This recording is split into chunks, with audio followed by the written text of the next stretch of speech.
That's the end of the game. The game is over. The game is over, and San Francisco survives and advances. And on the last play, Cowboys needed a miracle. Didn't have it on this day. 3rd and 5, 4-man rush. Prescott fires for Cooks, and it's intercepted. Weirdo. Here's Prescott over the middle. It's going to be picked off, and no one in front of him. Darnell Savage. Touchdown. By the Packers. They come into Dallas. They hand them their first loss here all year. What's up, everybody on YouTube? AJ Russ back to discuss another video, and today we're going to be talking about why this 2024 season truly is now or never for the Dallas Cowboys. Now, what do I mean by now or never? It's clear and evident, really. This season should be the main barometer for the future of Dak Prescott, for the future of Mike McCarthy, for the future of this current iteration of Dallas Cowboys. Now, number one priority should be to re-sign CeeDee Lamb. We saw Justin Jefferson get his bag. CeeDee Lamb should be the second highest paid receiver in my estimation. You can make the debate with him and Tyreek Hill in terms of who's the second best receiver after Justin Jefferson, but they should have signed CeeDee Lamb yesterday, and that's why he held out for mandatory minicamp. And if they don't get a deal done before late July, when training camp starts, he'll continue to hold out. So we'll see what happens there. Micah Parsons, he is for sure the future of this team. If he doesn't get paid this offseason, definitely next year. But Dak Prescott, that's really where this thing lies. And you can't solely blame one player in football because it is the ultimate team sport. But the shortcomings that the Dallas Cowboys have transpired during the Dak Prescott era has been evident. He has a 2-5 playoff record, but I do believe that he is a top 10 level quarterback, and he had an MVP level season in 2023. We'll see what happens this year in 2024, potentially being a free agent if no deal is done there. But it's now or never for the Cowboys because we've seen this constant yo-yo, losing in the first round, losing in the second round. We've seen that in the past 3 seasons. So what will 2024 point to? We have no proof but to expect the Cowboys potentially having that same type of path, or maybe even missing the playoffs. And I wouldn't go that far because the NFL is so unpredictable. But the Dallas Cowboys have had 3 straight 12-win seasons, and they have been relevant and had great regular seasons. But the main question for them is, what are you going to do when it matters most? And obviously, we know who the main culprit is. Jerry Jones, guys. We know that the Cowboys salary cap has been cooked, but some malpractice that he practiced during free agency, not picking up one of the running backs that were on the market. You, of course, had Derrick Henry, who had expressed interest in signing with the Dallas Cowboys. You didn't even contact him or hit him up. That's crazy. Couldn't retain Tony Pollard, but obviously the Titans outbid them, so I mean, what can you do? Couldn't get Josh Jacobs. Saquon Barkley is going to your division rival, the Philadelphia Eagles, and just more names really that I could say. But of course, they brought back Ezekiel Elliott, who was on the Patriots last year. He had some moments, but he's not the same running back. But if he's able to tap into a bag or success at the age of 29 during the season, like a Raheem Mostert did for the Dolphins, being 30+ years old, that would be magical for the Cowboys, but highly doubt that. They also have Rico Dowdle, so that's their 1-2 running back punch going into next year. There's just a lot of questions with the Cowboys, and if they lose early again, why bring back the same roster? Now, obviously, the same roster, I mean that really in terms of Dak Prescott, because like I talked about earlier, you can't blame the quarterback, but this will be his 9th season, and he's giving you a long body of work. I mean, what can you really do past that? In my opinion, as a sports fan, if I have a favorite team, I'd rather them either be great or bad. I don't want to in between. You constantly winning regular season games or even being mediocre, but winning regular season games, getting to the playoffs, losing in the first and second round. I mean, what does that really translate to? What's the purpose of that? You want to either win it all or not be good enough and try to rebuild. I mean, really, that's the best 2 ways to be. And in the NFL, rebuilds can happen very quickly. And for the Dallas Cowboys, you have to consider going into a rebuild if things continue to shift, losing in the first round and the second round for 2024. But before I get deeper into the video, make sure you hit the like button and subscribe and turn on post notifications. You know what we post about here: sports, lifestyle, pop culture, videos about the NFL, NBA, Marvel, DC, cooking videos, shorts, and things of that nature. So with that being said, let's talk more about the Dallas Cowboys. So we already know what Stephen A. Smith always says. Because they know what we know.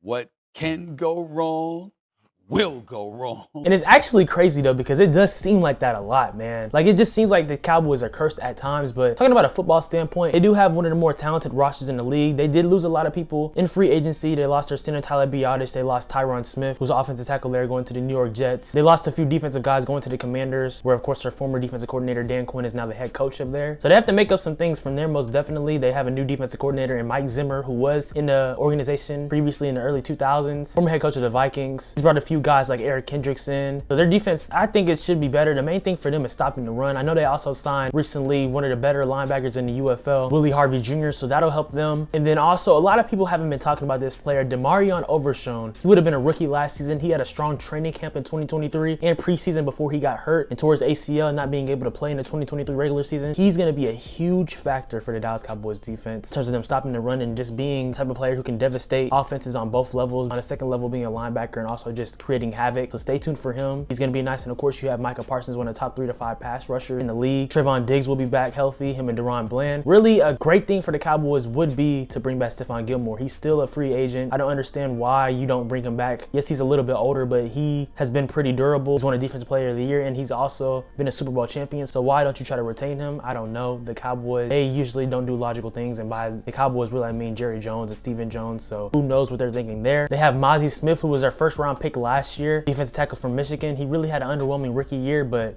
he'll be looking to have a sophomore campaign that'll have some upside. So we'll see what happens there. Their defense is a solid unit. I would put them as a top 10 unit in the league, but the main thing for them is stopping the run. I would say you're going to be able to retain most of that roster going forward. Trayvon Diggs got an extension last year. We'll see with Deron Bland. He'll potentially be on the table for an extension after this season. And then, of course, Micah Parsons, he'll be the main priority in 2025. But really, my main concern isn't the defense for the Dallas Cowboys. It is the offense, and it is Dak Prescott, and it is really just how they're going to facilitate in the second season under Mike McCarthy calling plays. Now, I will say this, the Dallas Cowboys, in the first like 5 to 6 games of the year, their offense was struggling to get things going. We saw them really get exposed against the San Francisco 49ers, but after that, they started to play well-oiled football, and for the season, ultimately, they had the 5th-ranked offense in the NFL in 2023. So that was impressive. Dak Prescott, like I said, he had an MVP caliber year, throwing for over 4,500 passing yards, throwing 36 touchdowns and only 9 interceptions after having 15 interceptions in 2022. And also CeeDee Lamb, he had a legendary season as well. That's why he's trying to get paid and can't blame him. He had 135 receptions for over 1,700 yards and 14 touchdowns. In my opinion, potentially second or third best wideout in the league behind Jets. So you have your quarterback and wide receiver duo right there. But like I said, the running backs are really the huge question mark there. I talked about it a little bit earlier. Zeke, he is a physical runner, but he's getting up in age. He's about to be 29 on July 22nd. Same birthday as me, yes sir. But anyways, Rico Dowdle, he had moments, but is he a flashy runner like Tony Pollard? Will he be able to take those physical hits? Those are huge questions that we need to be answered, and we'll see next season. That's the main thing. Offensive line wise, for the Dallas Cowboys, I talked about them losing Biotish and Tyron Smith. I'm not really too concerned because the Cowboys historically have developed offensive linemen at a high level. You look at Zach Martin, who was still there, got drafted in 2014, one of the best offensive linemen that we've ever seen. He has talked about contemplating potentially retiring in 2025. For the Cowboys, that would suck. So that's another reason why it truly is now or never for them. And you have Tyler Smith, who was drafted in 2022. A lot of people thought would be a raw prospect, was forced in because of Tyron Smith's injuries, and he was a Pro Bowler last season, so he's been playing great football. They drafted Tyler Guyton in the first round. We'll see what he's able to do. 6'7", 6'8" frame. People say that he's a raw prospect, but like I just said about Tyler Smith, has some training, developed, and is already a Pro Bowler going into his 3rd season. So we'll see what happens for Tyler Guyton. And also Cooper Beebe, who they drafted in the 3rd round, will be the replacement to Tyler Biotish at the center position. Was one of the best offensive linemen in college football at Kansas State, so they have a bright future there. Honestly, I'm not really too concerned about their O-line. Really, the main thing is just them staying healthy. And like I said, you have Brandon Cooks as well, who's a really good number 2 wide receiver. Besides him, there are some questions because they released Michael Gallup. You have Jalen Tolbert, but another person who's really going to be a star and is continuing to be a star for the Cowboys, in my opinion, is tight end Jake Ferguson. He's just going to continue to get better going into his 3rd season next year. We saw him have great flashes, great potential. I think he has a potential to be a Pro Bowler in 2024. In my opinion, already a top 10 to 12 tight end in the league, so watch out for him. And also a person I forgot to mention on the defensive end is DeMarcus Lawrence, who has been there since 2014, 2015, I believe. One of the main contributors to the Cowboys' success too. So they still have a lot of great things about their roster. It's really just putting everything together for them because the NFC, make no mistake, it's going to be better. When you look at some of the teams that made the playoffs last year, and particularly to the Green Bay Packers, who absolutely knocked off the Dallas Cowboys in the 1st round, they're going to get better. Jordan Love being the 2nd year as a full starter, he's looking for a contract extension as well. He played great. Like I made in my quarterbacks video, I think that he's already almost a top 10 quarterback. He's reaching there, and if he has a dominant season this year, I think he's going to be in that conversation. And they also added Josh Jacobs, so their offense is just going to continue to get better under Matt LaFleur. The Lions in the same division, they're not going anywhere. You have the 49ers, who were always at the top of the NFC. Same thing with the Eagles, now having Saquon Barkley, adding in a lot of people. They brought back CJ Gardner-Johnson. That defense is going to be nice to have Vic Fangio as their defensive coordinator now. Don't sleep on them. Jalen Hurts with some structure. And having Kellen Moore, I think that is a question because as an offensive coordinator, he's been able to put up great stats and things of that nature, but I think that he's overblown in terms of his ability as an offensive coordinator, so we'll see what happens there. But the Eagles, they're definitely in the mix. And even some wild card teams that we shouldn't sleep on potentially, because watch the Bears. The Bears are going to be nice. They have a really good roster around Caleb Williams. It's nothing to sleep on. The Los Angeles Rams, they're going to be trying to take the division away from the 49ers, so we shouldn't sleep on them. And even some solid teams like the Seahawks, even in the Cowboys division, the Commanders are going to be better. I don't think that they're going to make the playoffs, but I can certainly see them being a 7-10 win team or something like that, and that'll be an improvement with Jaden Daniels in the mix. The Falcons, we'll see with them having Kirk Cousins and the Buccaneers. So like I said, there's a lot of teams, and the Cowboys, they don't really have a huge window right now. I mean, Dak Prescott, he is about to be 31 at the end of July, so I mean, he's still in his prime, most definitely, especially with quarterbacks nowadays. They play almost to their 40s plus. Now we're seeing that, so that's not really something to be concerned about there. But when you have the same exact thing and you keep having the same result, losing in the first round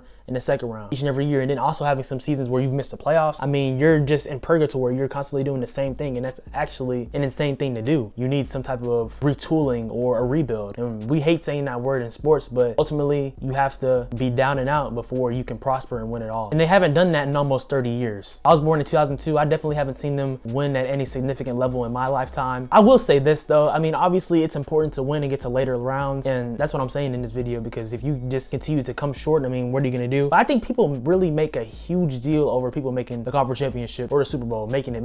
At the end of the day, you have to win it. So winning the Super Bowl is the ultimate goal. If you make it there, who cares? Because you look at the 49ers in the past 5 years, they've made the Super Bowl twice, still lost to the Chiefs both times. So it really doesn't matter if you don't win it all, but that's ultimately what I'm saying, and that's why it's now or never for the Dallas Cowboys. Because if you keep losing in the first and second round, you can just forget thinking about the NFC Championship game or the Super Bowl or winning it all, because that's the thing. Jerry Jones has said they're hanging around the rim or something like that. Well, I don't really see a lot of hanging right now, because you're not even in the last 2 rounds. So what are you really doing if you continue to lose at that level and aren't winning when it matters most? So yeah, guys, y'all let me know what y'all think in the comments down below. Do you think the Dallas Cowboys have a realistic shot to win the Super Bowl this year? How far do you see them going into the postseason? Do you even see them winning the division? Because I didn't bring up the fact that the NFC East hasn't had a repeat divisional champion in 20 years. So that's another thing. But let me know what y'all think down below. And also, if they do lose early again, should they move on from Dak Prescott? Let me know your thoughts. I appreciate y'all always for watching. Make sure to like, comment, subscribe, and turn on post notifications. Follow me on Instagram and Twitter at SwaggyRuss, and also on TikTok at SwaggyRuss02 for cooking videos, shorts, reels, content, things of that nature. More videos are on the way, guys. Stay tuned. I'm so grateful for the support, for sure, for real. I always say this at the end, but I really genuinely am. On the interviews that I've had lately,